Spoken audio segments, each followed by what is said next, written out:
Thank you very much, Right Honourable Speaker, for the opportunity to contribute to the statement made by Honourable Doyo, and to commend her for such a statement, and also to remind us that we did come out with a gender equity law, which was the Affirmative Action Act last year.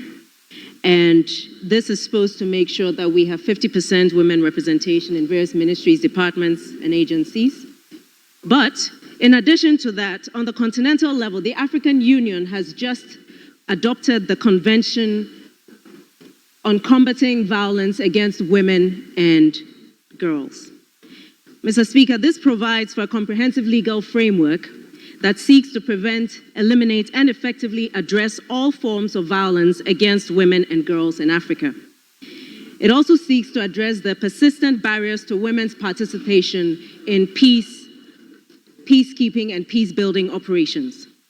Mr. Speaker, I believe that as a show of Ghana's commitment towards realizing the equality and equity of women in our society, we must, as a matter of urgency, ratify this convention and domesticate it in order to make sure that we are not just paying lip service to the idea of women having a fair share of leadership and decision-making in this country, and to make sure that when women do present themselves in positions of authority, and when they present themselves to serve in public office, are not subjected to undue abuse, whether it's online, whether it's verbal or physical.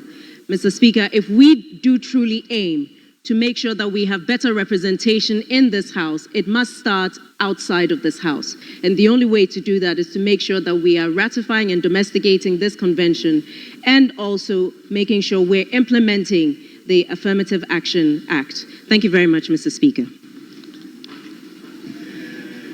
Thank you. Yes, let me turn to... Thank you, Mr. Speaker. Much, Mr. Speaker. Mr. Speaker, I rise to support my colleague who made a statement on the International Women's Day. I think for our nation, Ghana, we have done a lot, but there's more to be done.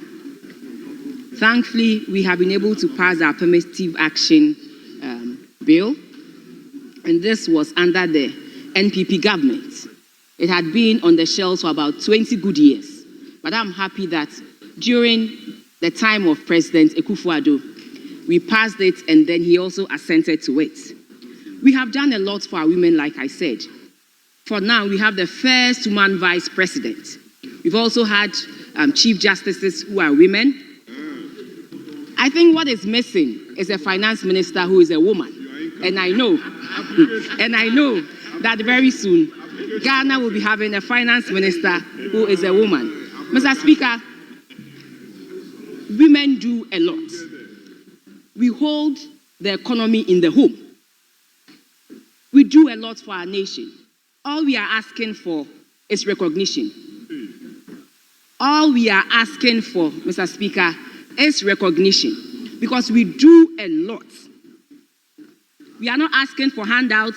We are not asking for special privileges, but we are asking that you recognize the role we play.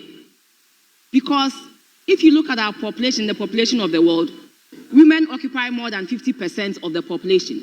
Yet when it comes to issues concerning women, you have more of the men, being those who, for one reason or the other, are being asked to speak on issues concerning women. Mr. Speaker, all we are asking for is not about being at par with you, but it's about recognizing our role, and we complementing ourselves and making sure that at the end of the day, this world is a better place for all of us to live. We are the peacemakers, and we can make the difference as well. In every home, it is the woman who brings about peace in every role, be it at work, be it in the home, wherever we may find ourselves. So, Mr. Speaker, on this special day, we are asking not for any handouts, but we are asking that you recognize the important role we as women play in the home, in the society, at the workplace, and the world at large. So on this note, I would like to wish all women a happy International Women's Day, especially the hard-working women in Etiwa East constituency. I'm sure that they all are praying very hard for me, that being the first woman in the role of the chairperson of Public Accounts Committee, that I will deliver and make sure I make the women proud as well as make the nation proud. Thank you very much, Mr. Speaker, for this opportunity. Thank you very much. Honorable Lady, have about almost 30 women. And my instruction is to allow each one of you to speak. So, please, I am going to ensure that you don't speak more than 5 minutes.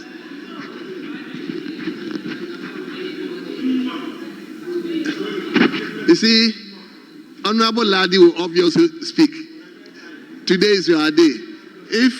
If you are going to add 5 minutes, 5 minutes, 5 minutes, 5 minutes, you know it's going to take a lot of time. Please bear with me. Yes. Speaker, I'm aware that the government statistician is here to brief us, so we need to agree on the number of contributors. Honorable Leader, Mr. Speaker, the instructions to be at large. Honorable Leader, I've taken it on board that I'm allowing every lady to speak. So Speaker, that is why I'm guided. Speaker, yes. I'm guided. So I've given a word to the government statistician to at least enjoy our ladies a bit before we invite him. So he's aware of today as Women's Day. So, Honorable, 5 minutes, please, and indulge with me.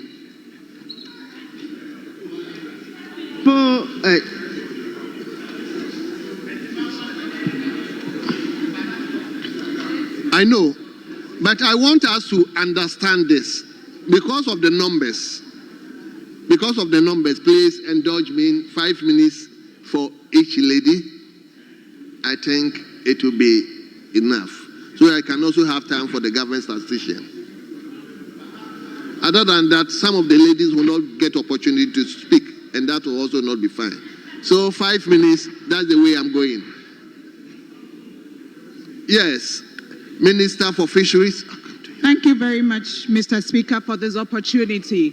I stand here also supporting the message that our leader, Honorable Comfordoyo, just gave on this day that we are marking women across the world.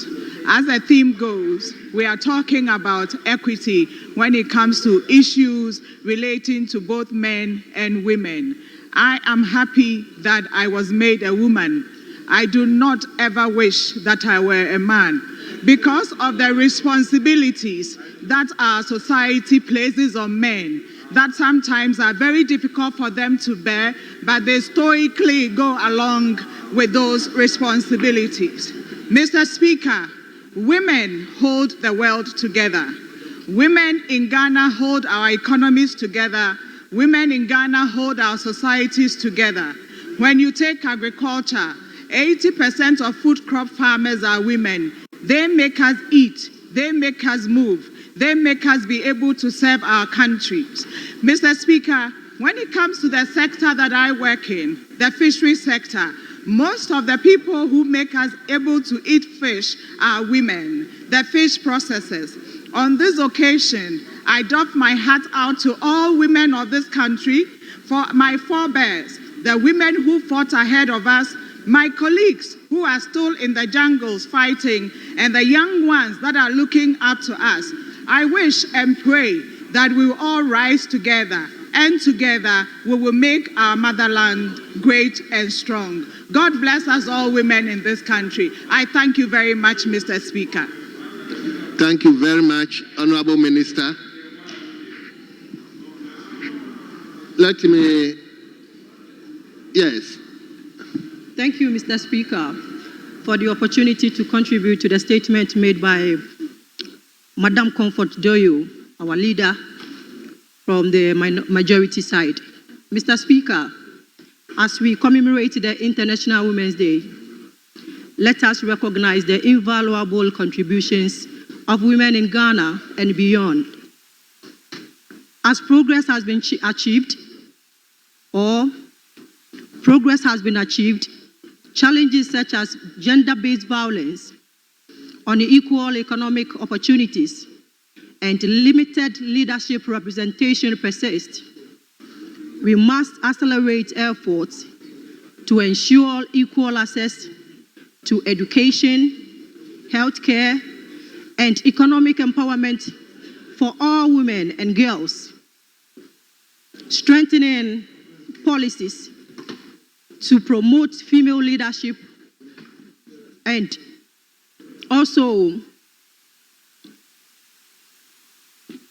Mr. Speaker, strengthening policies to promote leadership, and also fostering inclusivity will drive sustainable development. Let us commit to making gender equality a reality, not an aspiration. Thank you, Mr. Speaker. Thank you very much. Honorable Minister for Education, are you a lady?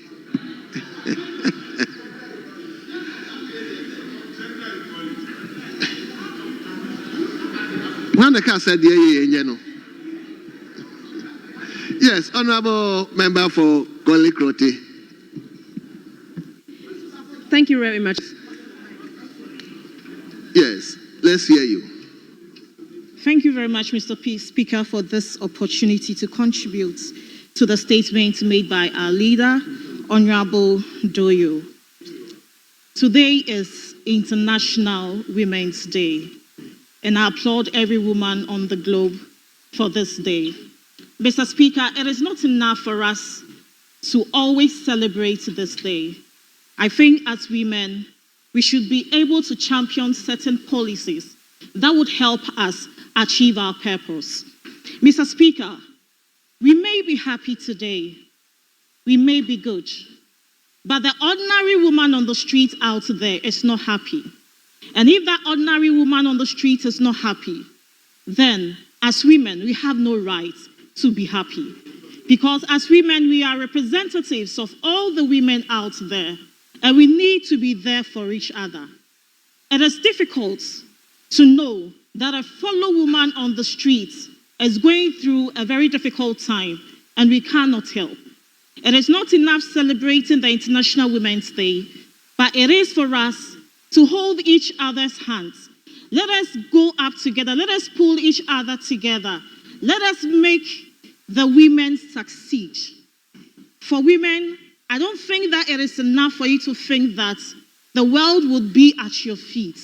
No, it is for you to be in the world and make the world work for you. Thank you, Mr. Speaker, for the opportunity. Thank you very much. Let me now move to Doma East.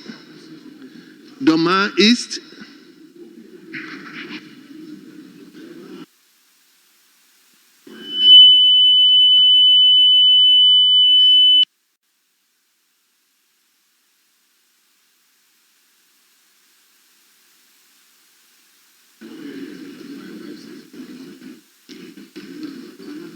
Thank you, Mr. Speaker, for giving me the opportunity to contribute to this year's International Women's Day with the theme Equity and Equality. Let me also take the opportunity to thank our leader, Honorable Doyo, for the statement given. I therefore take this opportunity also to thank all women, especially when it comes to caring for the sick and the aged. And that reminds me of our old and our first nurse named Florence Nightingale, who was also named the lady with the lamb. Back to the history of Shifra and Pua, they were also midwives. And upon that, we've got many midwives in the country caring for our pregnant women. And when it comes to their delivery also, they also assist them for the women to have a safe delivery. Let me take this opportunity also to remind our women who are farmers, especially at Doma East.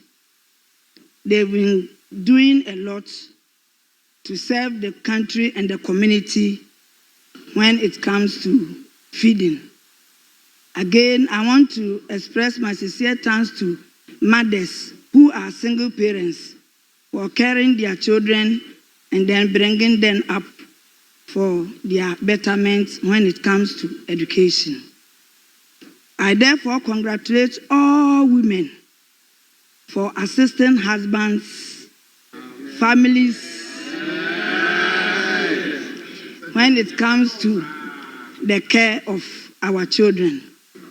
Let me take this opportunity as well to congratulate all women, especially the old ladies who have been taking care of the aged and the sick people. More grace to our elbows as women. Congratulations. I say Ayuko to all women. And not forgetting, before a woman can do something better or good, we still need the support of the government and our husbands and brothers. With their support, women can do more and do better. Let me take this opportunity to give thanks to the people of Doma East. I say bravo to everybody. Thank you, Mr. Speaker. Thank you very much. Let him now go to Aburi. Is it Aburi East? Come equip himself. Very well, very well. Yes. Thank you, Right Honorable Speaker, for giving me the opportunity to clear my throat on this floor. And also thank you to our leader, Honorable Comfordoyo, for the statement ably made to commemorate the International Women's Day. Mr. Speaker, we have made significant strides in our space for women to be able to make it to this point. But Mr. Speaker, the pace at which we are going or moving is really a tortoise pace. And if we are looking to achieve gender parity, then, Mr. Speaker, we need to accelerate action now.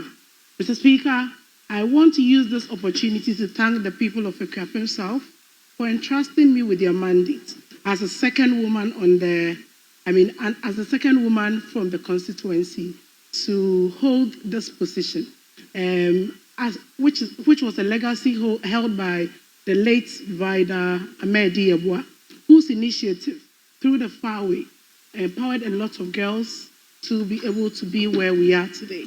So, Mr. Speaker, I also want to appeal to this August House that we should increase the rate or, Mr. Speaker, the representation that we have in this parliament. We should increase it to at least 30%, just as Rwanda has been able to do it, so that there are certain seats that are reserved for women, so that we can achieve this gender parity at the rate that it ought to be. Just as our honourable member, Minister for Education,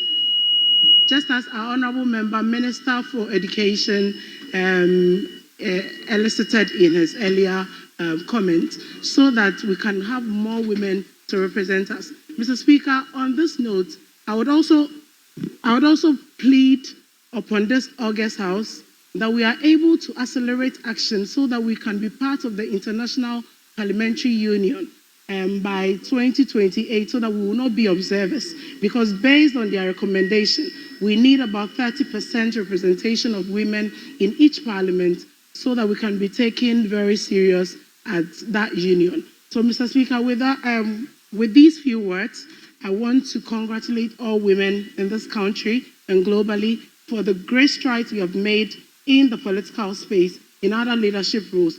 Mr. Speaker, I also want to use this opportunity to congratulate the women, the good people in Ekrap himself, for the very great contribution that they have made in the farming sector, in the market sector.